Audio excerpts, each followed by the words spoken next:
Thank you, Senator Whitehouse. Senator Cruz. It's long been said that hypocrisy is the tribute that vice pays to virtue. I have to admit I'm enjoying listening to my Democrat colleagues suddenly discover the virtues of the rule of law after 4 years where they brazenly supported the most lawless Department of Justice and the most politically weaponized Department of Justice our nation has ever seen. We just heard the senator from Rhode Island talk about the imperative of protecting judges. And yet not a single Democrat senator cared about the violent protesters that showed up outside Supreme Court justices' homes, including, I might note, female justices like Justice Amy Coney Barrett, threatening their family, and Joe Biden's attorney general didn't do a damn thing and refused to enforce the law to protect those judges. Why? Because he agreed with the violent protesters and he wanted to intimidate and threaten those judges. Professor Bray, under our Constitution, who should decide elections, the voters or unelected judges? The voters are the ones who should vote in the election according to the laws, and the laws sometimes have to be applied by the judges if there are cases. And under our Constitution. Welcome back to the channel, my fellow patriots. If you believe in the Constitution, the rule of law, and the very foundations of our republic, then buckle up. Today, we're breaking down one of the most important and honest moments we've seen in a Senate hearing in years. Senator Ted Cruz just went scorched earth on the radical left's hypocrisy. And folks, he's 100% right. I just watched the video of Senator Cruz at the hearing on universal injunctions. And let me tell you, it was a masterclass in constitutional clarity and moral courage.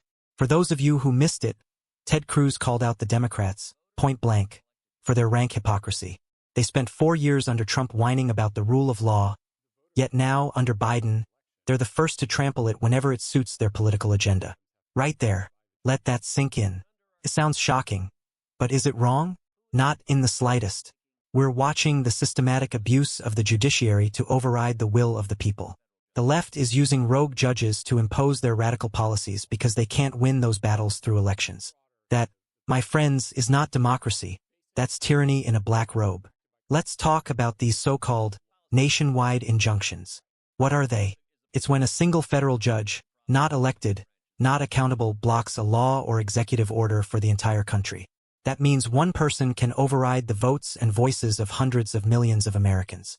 And Senator Cruz was right to point out, they're not in the Constitution. Not even mentioned. Who is charged with making policy decisions? Elected representatives elected by the people or unelected federal judges? I think the question of policy, Senator, is a little broader than the particular case. So the laws should be enacted by Congress. That's where the fountain of law. Policy decisions are the elected branches. Right. Law is the province of the court. Policy is the province of the elected branches. These are not complicated. Professor Bray, let me ask you this.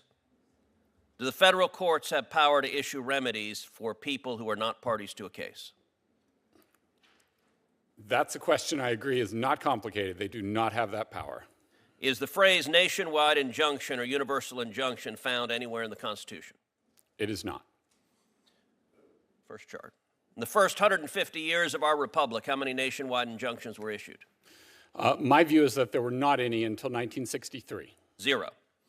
Now fast forward. How many nationwide injunctions were issued in the entire 20th century? It's a small number. I would think it would be a dozen, give or take. It's not large. 27, actually. Excluding Trump's first term, how many nationwide injunctions were issued in the last 20 years? Far more than that. 32. From 2001 to 2024 against Biden, Obama, and Bush, 32. And how many nationwide injunctions have been issued in the last 2 months alone? There have been quite a few. 37. Let that sink in. There have been more nationwide injunctions in the past 2 months against President Trump than in the entire 20th century.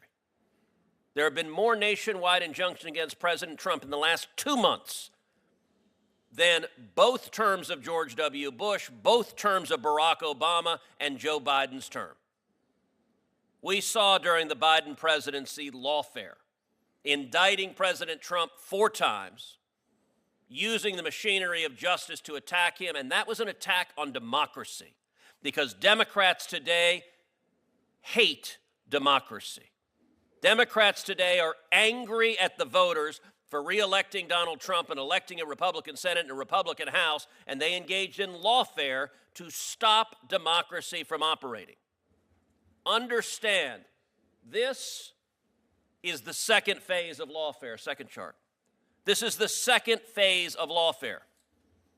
Now that their efforts to indict President Trump and stop the voters from re-electing him have failed, they're going and seeking out individual radical judges to try to shut down policies, and they are forum shopping like crazy. Give me any loon judge put on the bench by Obama or Biden who disagrees with a policy. We just saw a judge flagrantly ignore U.S. immigration law concerning TPS being revoked. U.S. law explicitly said there's no judicial review for that, but hey, they found a judge who says, you know what?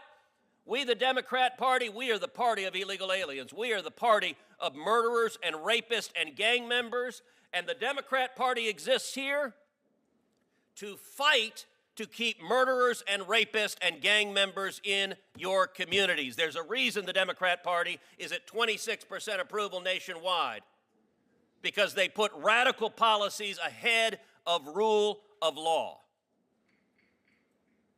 Nationwide injunctions are an abuse of power.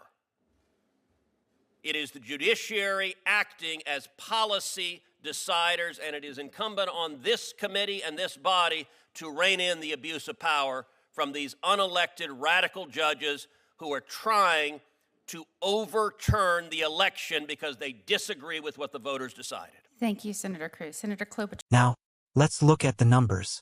In the first 150 years of our republic, 0 nationwide injunctions. That's right, none. In the entire 20th century, just 27. But in the last 2 months alone under Biden-era judges, 37. Let that sink in, folks. That's not justice, that's lawfare. That's warfare through the legal system. That's the deep state and the radical left trying to bypass the people. Senator Cruz laid it out perfectly. Phase 1, indict Trump. Weaponize the DOJ. Try to jail your political opponent. That didn't work. The American people saw through it. Phase 2, find activist judges to block Trump's policies before he even returns to office. Forum shop until you find some Ivy League Marxist in a robe who thinks they're a legislator. And that's exactly what they're doing. And while we're at it, let's not forget how the Democrats acted when radical mobs were outside the homes of Supreme Court justices, threatening them, endangering their families. Where were the Democrats then? Silent. Where was Merrick Garland? Hiding. Why? Because they wanted those judges to feel threatened. Because their side only believes in law and order when it benefits them. We're living through a full-blown constitutional crisis. The left is not playing by the rules. They don't want debate, they want domination. They don't want to win elections, they want to rig the system so elections don't matter. And unless we fight back, politically, legally, constitutionally, they will succeed. So what do? First, we speak the truth like Senator Cruz just did. Second, we elect leaders who will rein in these radical judges. We need laws that limit nationwide injunctions. We need judges who respect the Constitution, not rewrite it. And we need to return power to where it belongs. The people. Make no mistake, Patriots, this is not just about Trump. This is about whether America remains a republic governed by law or a banana republic ruled by judges and mobs. I stand with Ted Cruz. I stand with the Constitution. And I stand with you. Thank you so much for watching. I truly appreciate your support. Every view means a lot. If you enjoyed the video, don't forget to give it a like, drop a comment to let me know your thoughts, and subscribe so you don't miss out on future content. Your support keeps this channel going. Thank you, and bye for now.